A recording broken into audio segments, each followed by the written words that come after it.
right, we're back for Conversations with Strangers. Attempt number 2. Our first attempt failed because heat, bad.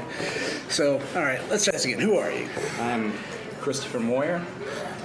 I live here in Cordova, Tennessee. I work for a book design company, do graphic design and publishing stuff, and do some writing for newspapers and magazines and things like that. Now, do you primarily choose what you get to write, or do you have to basically be assigned something? No, I only choose because I'm only freelance for any of the places that I write for. So if I want to write something, I have to take it to the editor and pitch it, and then they give me the green light, and I go and do it. So I almost never get asked to do things. Sometimes there are exceptions. For example, the Daily Beast sometimes asks me, because they don't have anybody else in Tennessee, I guess, that they have a relationship with. Will ask me to look into specific things, especially if it's regarding some sort of like crime they want to cover. Often that'll come up if there's something involving public records. Tennessee won't release public records requests to non-Tennessee residents sometimes, which I have no idea the legality of that. It seems like it shouldn't be legal. But at the very least, when you make a public records request, often the first thing they'll ask you for is a copy of your driver's license. I don't know if you were to say, like, I don't have to give you that, if it would matter, but I'm sure it deters people if they don't have it. They go, oh, well, I guess I'm not allowed to have this. So anyway, sometimes people ask for that sort of thing. They assume I have access. What do you like to write about? Science, mostly. Technology. Most of the stuff I've been writing lately is in regards to information security, data breaches, hackers, spying, that kind of thing. Now, is that the type of science that really interests you, or is that just the type of science that pays the bills? No, it's this kind of thing that interests me. I've always had an interest in information security. Now, when I think of science and where things are going, like, I remember this little tiny article that they have done teleportation on like a molecular level. Like, do you follow that aspect of like the crazy out there kind of stuff? Yeah, sure I do. I don't know about that specifically. But yeah, But like, well, is there anything out there that like just has really kind of piqued your interest? That's just kind of like, wow. Yes. CRISPR is super interesting. Yeah, the DNA hacking, right? Yes. And that's another one of those things that's like a little bit terrifying, but also kind of incredible if it can be used correctly. It just almost seems like magic when you see the kind of advances people are making in that. And also, this is kind of bridging the gap between information security and hard science, or however I want to say that. But machine learning is super hot right now. Really, really interesting. What's machine learning? Artificial intelligence. Like AI, self-learning. Okay. Yes, self-learning, and the race to perfect what is called strong AI or generalized AI, which is a kind of artificial intelligence that can kind of not just be given a task in an explicit setting, but can teach itself kind of whatever, right? So, for example, earlier in our previous video, I had mentioned DeepMind. This Google company had AlphaGo. They taught this to master the game of Go, which was considered to be kind of the holy grail of artificial intelligence. The game is way too mathematically complicated for computers to play well, and they just crushed it. So they took this AI and they trained it with it's a neural network, and they have a training data set that they feed into it so it teaches itself how to play. So they took it and they kind of pointed it at this game and they said, master this, and then it mastered it, right? And then after that, they kind of, now they're teaching it StarCraft, actually, but... I'm sorry, that's insane that they're teaching it StarCraft. But these games that they teach it, they have interesting real-life correlations. Like, there's a reason you test them on a game and train them on a game, which is that it's a controlled environment and exactly kind of what variables you're working with. But then, for example, they took the same exact system and pointed it at Google and their electricity expenditures, and said, basically, what can Google do differently at these various headquarters to lower its costs?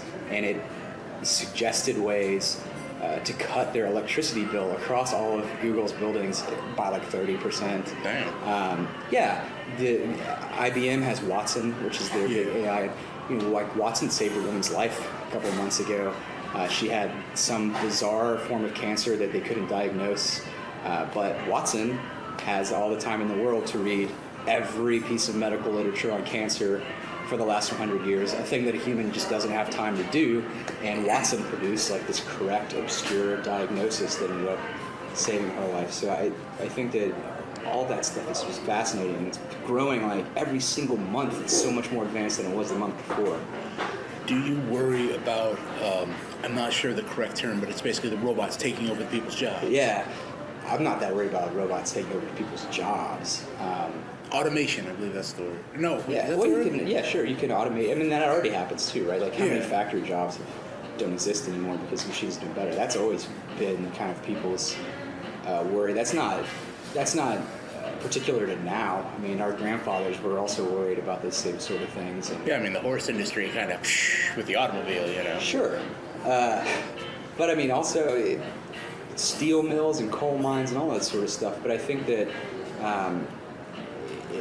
firstly, you can't stop the stuff. No, you can't absolutely just not. say, we're not going to invest in these technologies anymore. But when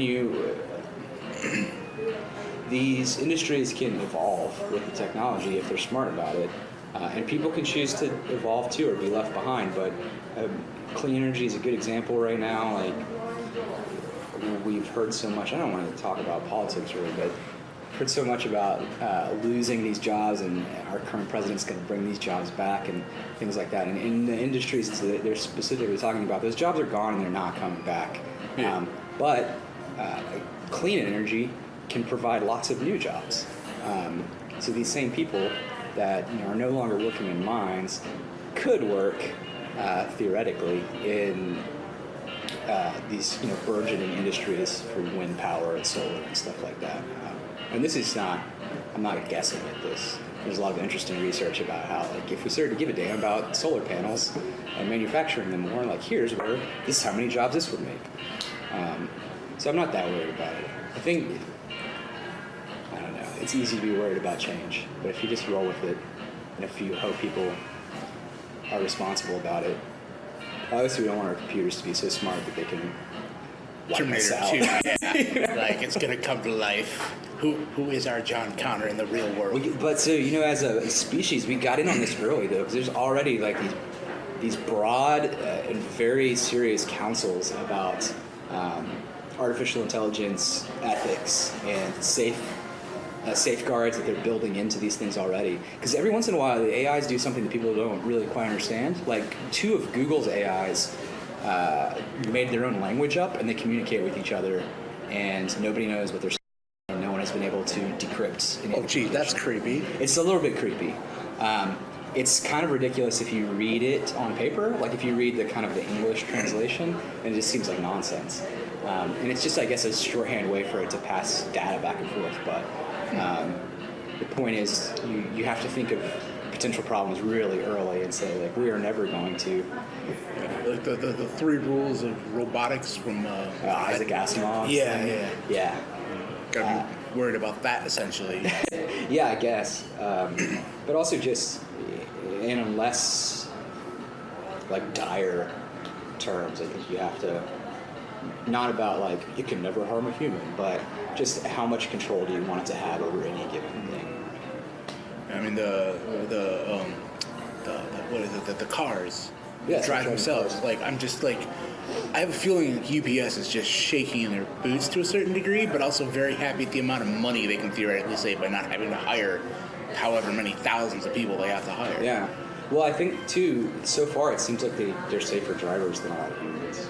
That's the thing that it instantly feels creepy. Like, it's hard for me to imagine, right, like if I had a self-driving car, being like, I'm going to go to sleep in the back and I'll wake up when I'm at work. That just always sounds terrifying to me. But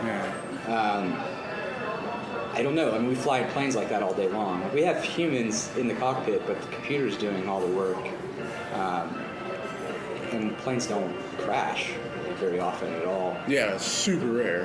Whereas if you drive anywhere in Memphis, Like, the thing that you need to be worried about is not what your car is going to do or not do, but what every other single person on the road is doing. I would love to have computers drive all of their cars for them, because they would not allow them to do some of the ridiculous things that Memphis drivers do. So, I don't know. So, let's see, what else we got on the list? Do you have any heroes? Oh, sure I do. Man. Put you on the spot. It's okay, though. I mean, there's people in my life, in my real life, that are heroes. I had so many teachers in high school that really profoundly impacted me. My parents are heroes of mine for a lot of ways.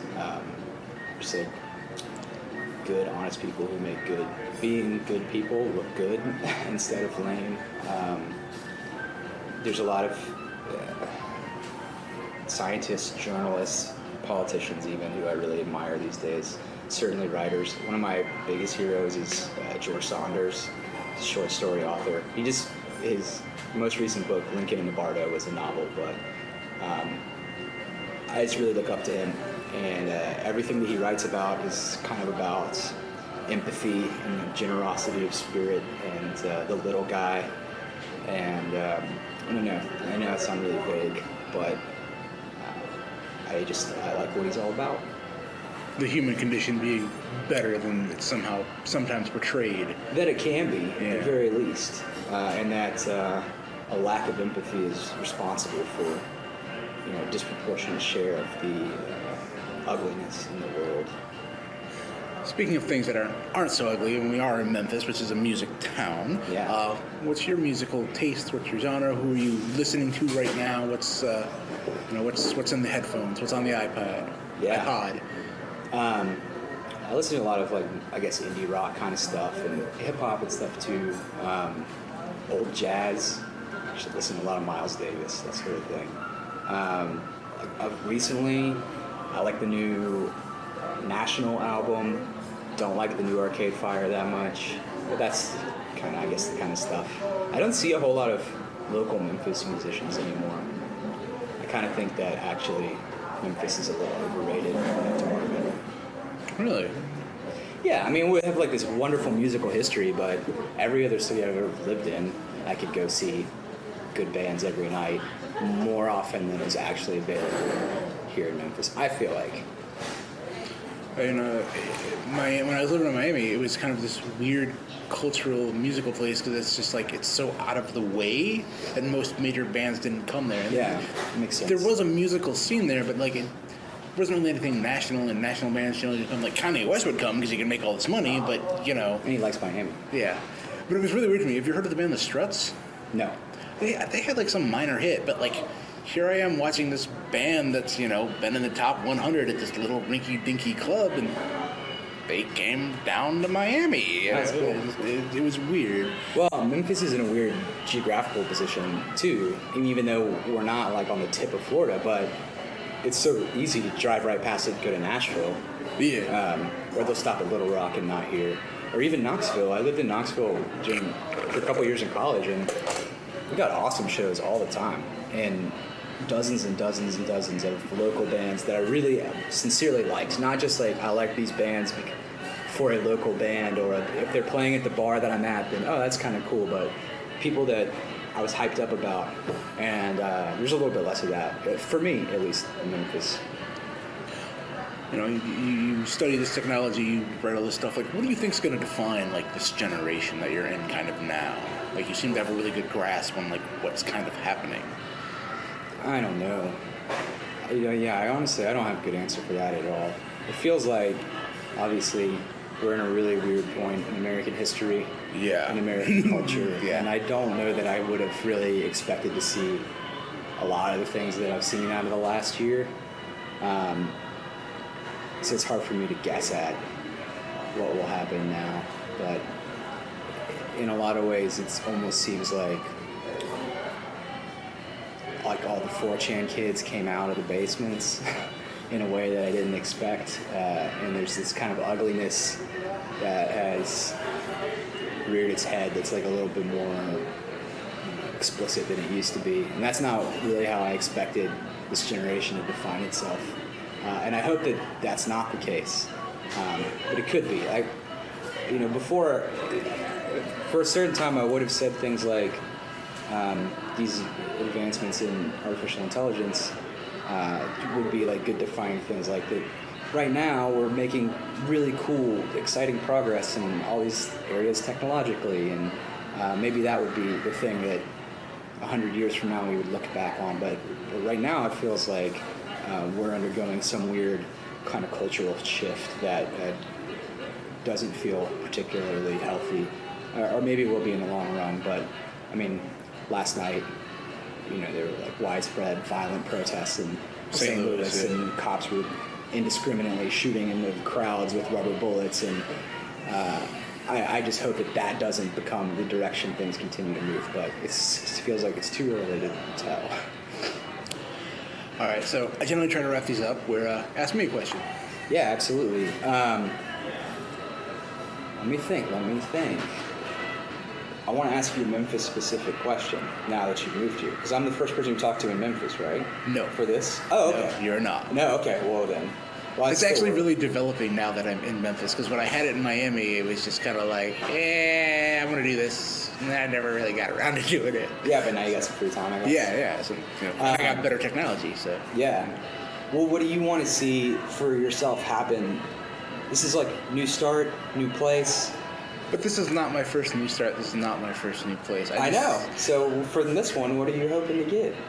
Hopefully better than last time. Like, it's just like, that whole, like, it's a big, small town. It's just like, I'm hoping to actually get some opportunities here that are just like, in Miami, the work that came in, it's just like, all right, we got this crew of people that are coming in from LA. They're going to do their jobs. They're going to hook up a couple logos, and then bye, see you later. Yeah. And, there's no work with that. And it's just like, I'm hoping to be able to develop something here. Like, there's definitely stories here that I want to get involved with. There's definitely stories here I'd like to tell. And the fact that I don't have this language cultural barrier issue kind of staring me at the face everywhere, I think it creates a lot of better opportunities for me to succeed. And this place kind of reminds me of home, like Michigan. And it's just like, I don't feel like completely lost here. It's like I don't feel alien here. Yeah, that's good. So I think that Memphis is really weird about that too, because you have the room to develop stuff and to like even create the scene that you want to see if you didn't have it, that sort of thing.